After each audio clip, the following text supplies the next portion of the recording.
right. Hey, Mike Holmes here at the Reach Keep podcast. Want to spend a little bit of time with you here this evening, just talking about an important question, and I hope it's one that I can give you a decent answer to, and I'm sure it's one that you probably have asked many times yourself. If you're a pastor, assistant pastor, work on the buses, work with Sunday school kids, whatever, there always comes a lot of questions with that because it's like we want to reach people. We're called to reach our community. We want to touch a lot of folks. And here at the Reach Keep podcast, that's what we do in our smaller podcast, the Better Sundays podcast. We give you just practical, usable things. And I hope that this evening, what I give you be something that would help with that. So let me tell you a little story here. I recently finished a preaching circuit where I was out doing training in quite a few different places over about a 10, 15-day period, something like that. And we drove, my wife was with me, we drove 4,300 miles.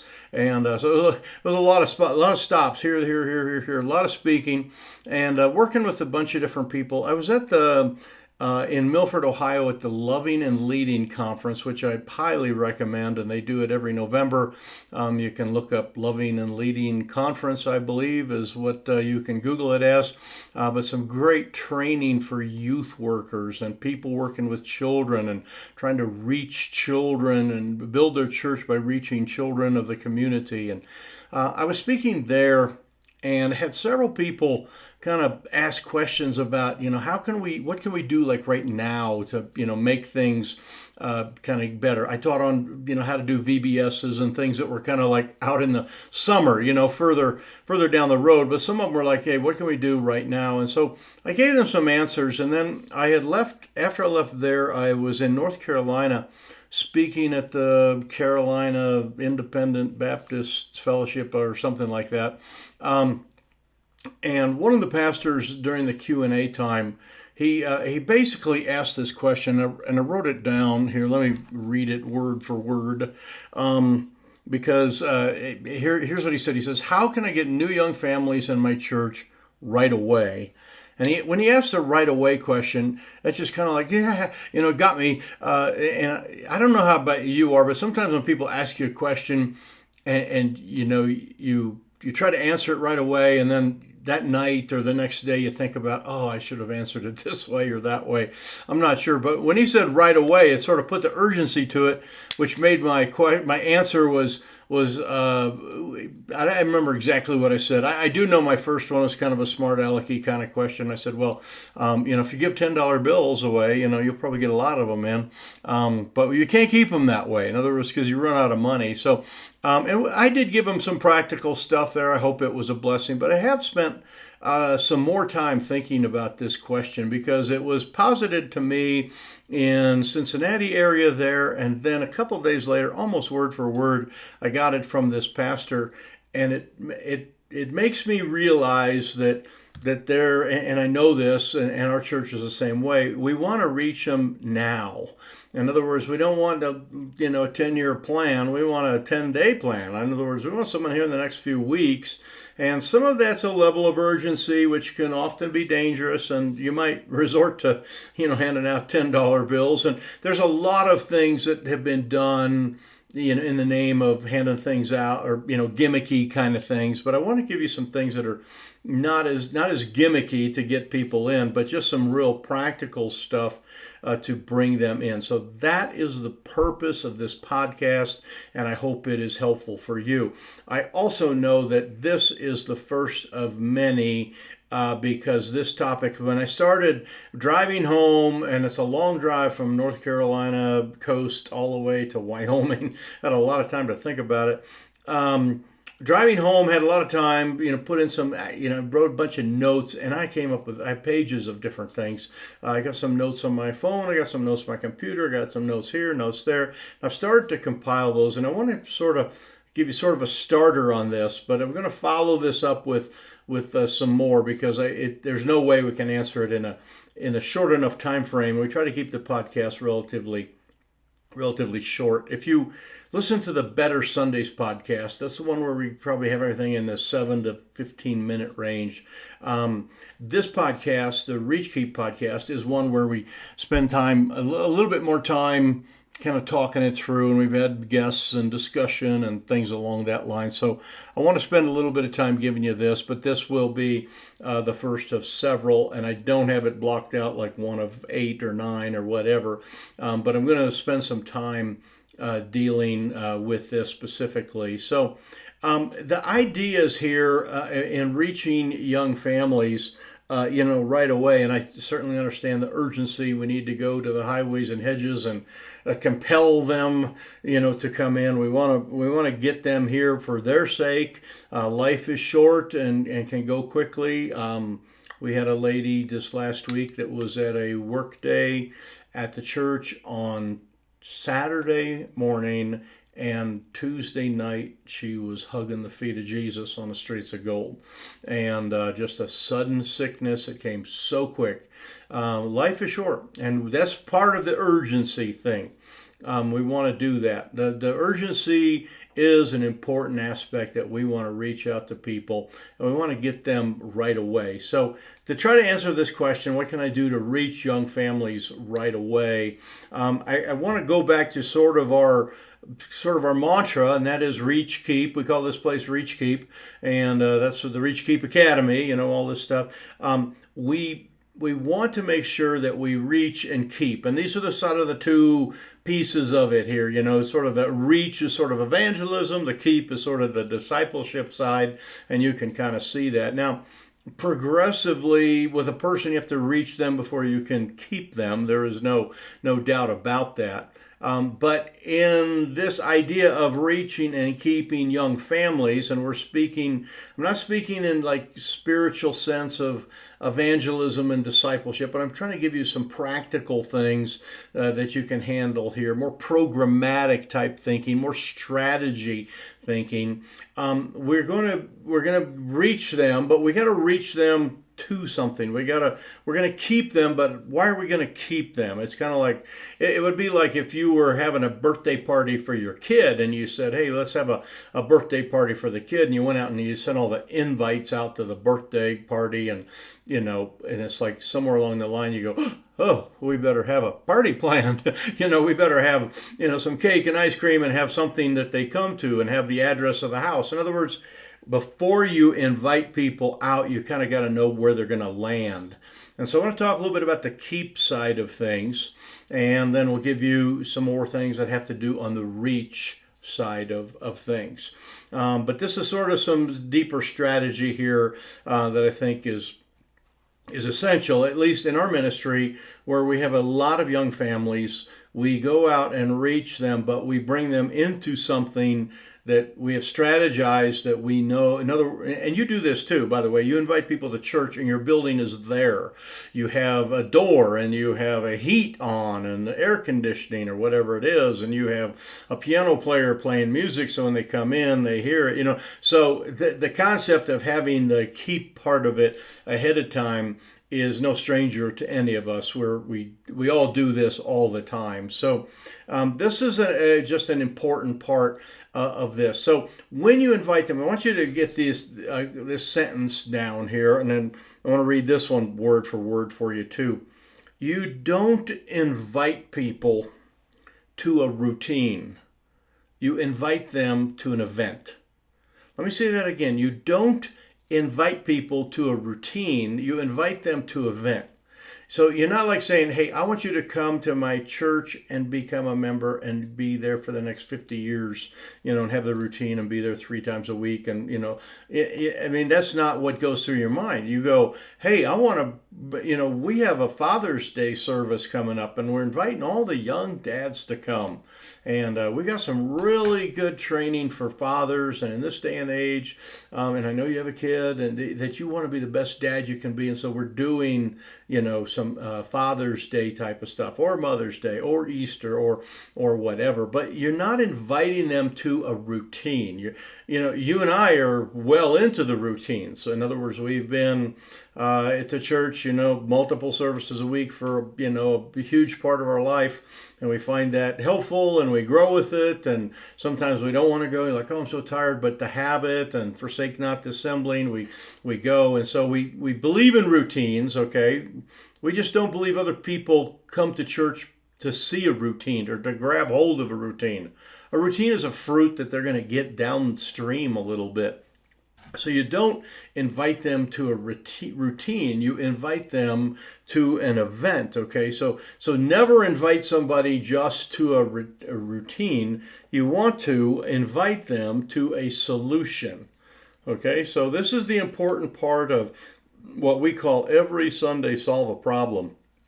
And it is one of the common denominators in the successful reach keep kind of churches, where churches are inviting people to an answer, okay? Not a, they're inviting them to relief. They're inviting them to, find what they've been looking for, not necessarily inviting them to start this lifelong habit. That's going to come, but we're going to invite them to a thing, not a routine, but an event, okay? We're going to invite them to a solution.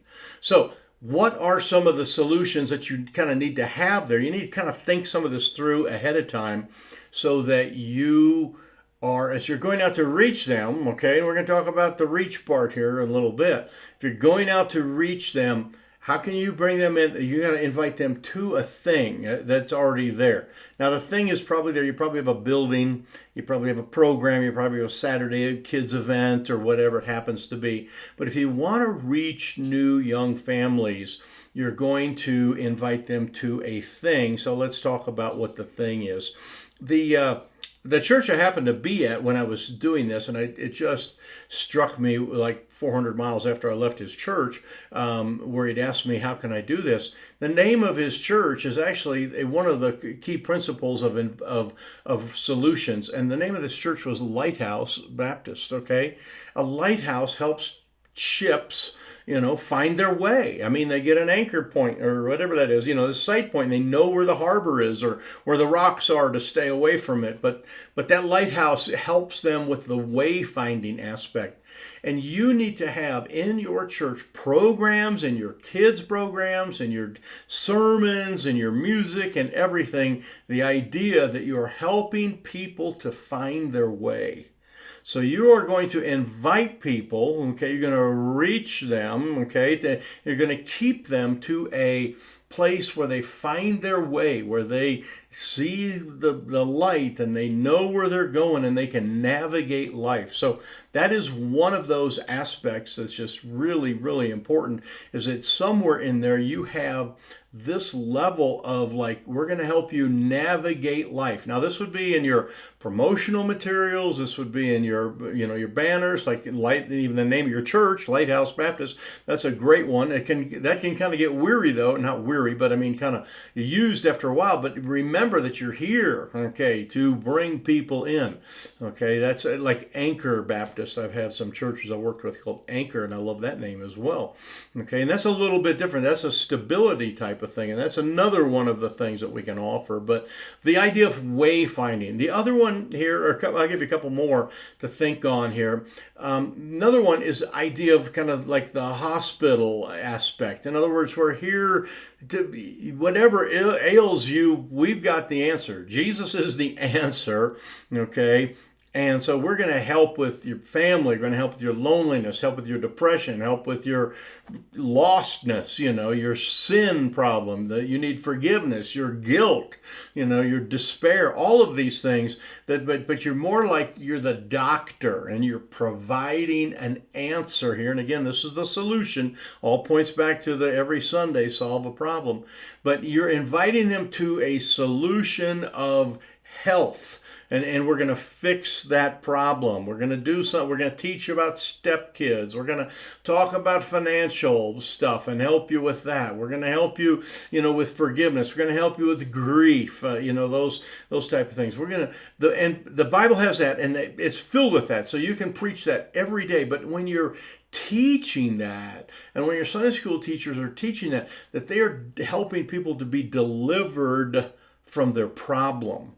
They're helping people to be moved away from, their sickness position, and they're moved into a health position. So they're just kind of, brought into a better spot. So that's another one that's really important that we could do. Another one I wrote down here is the idea of kind of and we know this from feed the flock of God. As pastors, we're supposed to feed the flock, but this is the feeding aspect, and this is where you're going to get filled, you're going to be energized, you're going to have that gnawing emptiness is going to be taken care of. And if you've been hungry, you're going to be filled with good, healthy food. And so we are a solution place, like a restaurant is a solution place. Okay, a restaurant or a store where you would buy food or whatever, you would go in there and you would like get food, and you're like, I was reading a book about a guy that was climbing in the White Mountains there in New Hampshire, and he got snowed in for X number of days up there. It's terrible weather up there, and when he came down, he finally got to his vehicle. He'd been up there for several days. He drove to McDonald's and he ordered one of everything off of the menu, which is kind of hilarious to think about. But he just got one of everything. I don't know if he made it all, and he probably got sick, but it's the idea that, man, he was famished.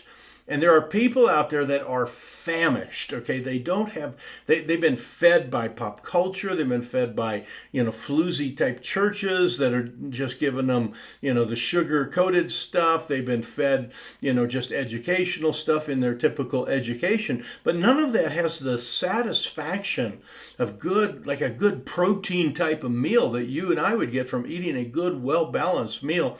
And we need to make sure that we're inviting people to be fed. Okay? Now, let me just back up before we get to the last one.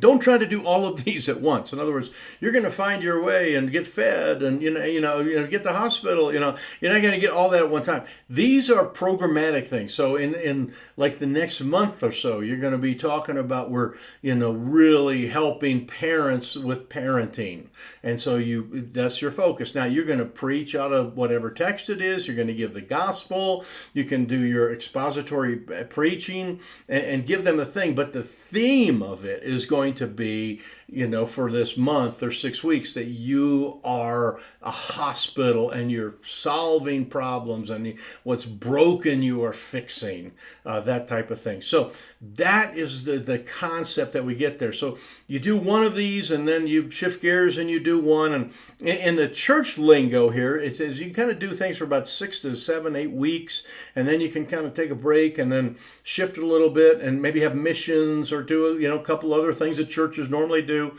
those for a week or two, and then jump back into another one. And that fits perfectly. Like this, I'm recording this in November. Okay, so January stuff is just really heavy on our mind. What we're going to do from January, first 6 weeks, 5 weeks, or whatever, you really can plug in a good series there. Then from there, you start to get closer to Easter. So you want me to do some more teaching that's a little bit more Easter specific. And then after that, you can really work on some family stuff because you're getting closer to summer. In the fall, you can pick up a theme that kind of gathers the momentum there of, the hospital or the lighthouse, or, helping people, find their way. All of those are things that you can do. So you can kind of work those things in thematically here. So you kind of have the lighthouse one, find your way, the hospital one, fix your problem, the feeding station restaurant illustration is fill your emptiness. And the last one, and it's one that's, let me say last, only because I'm speaking last here, got to finish this up. There are more of these, and I will give you more of these as we go. But the last one has to do, and it's really an important one, has to do with the idea of loneliness and friendship and true spiritual intimacy, where people actually bonding with other people and getting good connection, and they don't bond with people at their work as much as probably back in the day. The families are broken in so many ways, and a spiritual house of God can be a place where people can really have fulfilling relationships, and you can really meet that loneliness quotient can be taken care of. And this is an important thing that you can add, and this is you're bringing people to do this thing where they're going to, meet new people. They're going to make good friends. They're going to have discussion. They're going to have fellowship. We're going to, and you can accentuate those things. And a lot of people come and they love that type of stuff. And you can program or manage for all that relationship stuff too. Remember this statement, and I've given this multiple times on this podcast, is that people come to church for events, but they stay because of relationships. Let me say it again. People come to church for events, but they stay because of relationships. They stay because something is bonded and clicked. And obviously we want them to click with the Lord and have this new relationship and an intimacy with God. That's our very first core value at our church, intimacy with God. But that also means that they would have active spiritual relations with other people, that they would pray with other people, and other people would carry their burdens and some of that. In fact, just before we started this podcast, I got a text from one of our dear ladies that said, could you please call my son-in-law? I've got, he needs someone to talk to, and I know the issue, won't go into it right now, but he just needs someone. He just needs someone to talk to. And sometimes it's a lot of just listening, if you know what I mean. If you take time to just kind of say a few things and get the ball rolling and then listen to them, people just need that, and they need that type of fellowship. And your church can provide that. So you're inviting people to that type of thing, a hospital, a restaurant, a place where they can find their way, where they can grab hold of things, the North Star kind of concept, where they can have great fellowship. So all of those are the things that we want to reach people to. In other words, that's the key part. Now, as far as the actual reaching people, I just give you a couple things here that are just real simple for you to do, okay, that you can start to do. And we'll spend more time on this. So please make sure you like and subscribe and hit the little bell thing so it gives you a notification when the next one of these comes out. But we'll continue with the reaching and the keeping and giving you a bunch more of these. But some of this is just, and I'm going to say the part, you got to work it. I mean, you just can't hope, as they say, hope is not a strategy. You got to get out and beat the bushes, and you got to get to where young people are. And there are young people all over the place, okay? Your average community, okay, has about 20% of the average community are kids in sort of that real reachable age from kindergarten up through middle school. There's about that many in your community, whatever the number is. You have 10,000, there's 2,000. I mean, there's a bunch of them out there. And you got to get to where those kids are. Now, you can do that through, driving around door-to-door type stuff. And you can go knock on every door in the whole block if you want. Or you can just, if it's summertime, you can drive and see where the bikes are parked and where the kids' toys are, where the swing sets are, and just go there. But then you would hand them a flyer that invites them to your whatever you just created of those 4 things I gave you.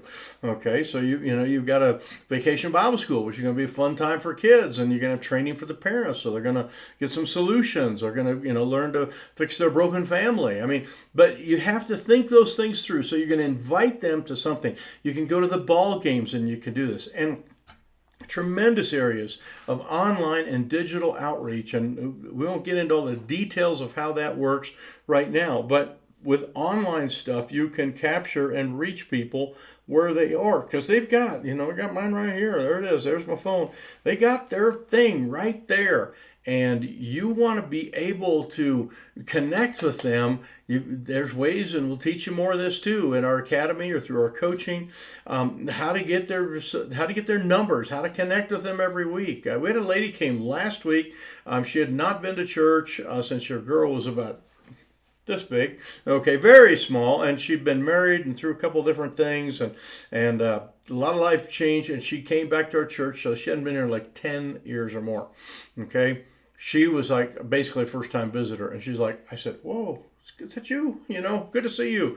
And boy, we chatted for a little bit. Her daughter is now a senior or junior in high school, and I just couldn't believe it. We chatted for a couple of minutes. this week I said, would you be willing to help us hand out a basket of food to people during Thanksgiving? We give food baskets away.